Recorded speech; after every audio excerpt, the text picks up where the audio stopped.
નમસ્કાર, જય દ્વારકાધીશ. માગો 20 આપે 30. જય દ્વારકાધીશ. સ્વાગત છે એક નવા વ્લોગ વિડીયોની અંદર.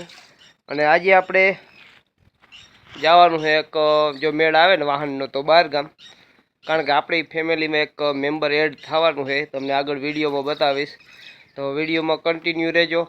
ચેનલ પર નવા હોય તો સબસ્ક્રાઈબ કરજો. વિડીયો તો જોઈ રાખો, પણ સબસ્ક્રાઈબ નથી કરતા તો સબસ્ક્રાઈબ જરૂર કરજો.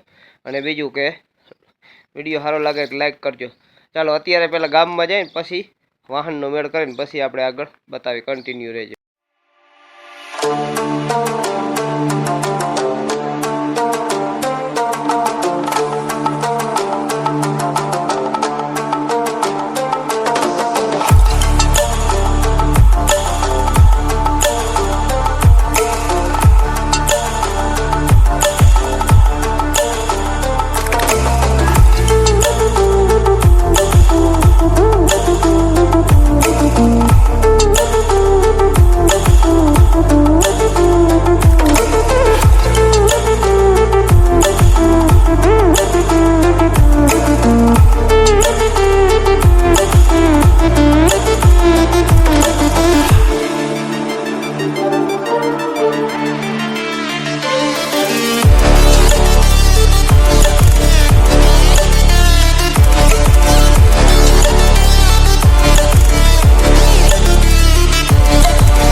આપણે સવારે કીધું હતું કે ન્યૂ મેમ્બર આપણે ફેમિલીમાં એડ થવાનું છે, તો ન્યૂ મેમ્બર આપણે એડ કરી લીધું છે.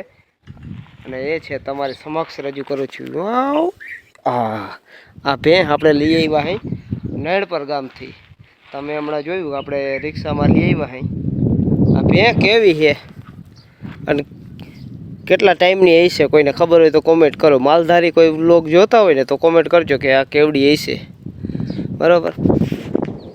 આપણે એક હગાની વાડી હતી કે ભાઈ તમે લઈ જાઓ, અને આપણે ગોતતા હતા કે ધીરે ધીરે આપણે મોટી કરી 2-3 ભેહું ધીરે ધીરે કરી નાખી, તો કે તમે લઈ જાવ કે. હવે કોમેન્ટ કરજો કે ભેં કેવી છે ને કેવી થાહે. દોસ્તો આપણે બને છે દેશી ટમેટા વાડીનું શાક. આપણી જ વાડીનું દેશી ટમેટા ઝીણા હોય ને એનું મસ્ત શાક બને છે. અને પછી રોટલી ટમેટાનું શાક. વાડીએ બકાલું થતું હોય ને એ તમે જે ખાઓ ને એ મજા આવશે, એ તમે લઈને બકાલું ખાઓ ને એ મજા નહીં આવે.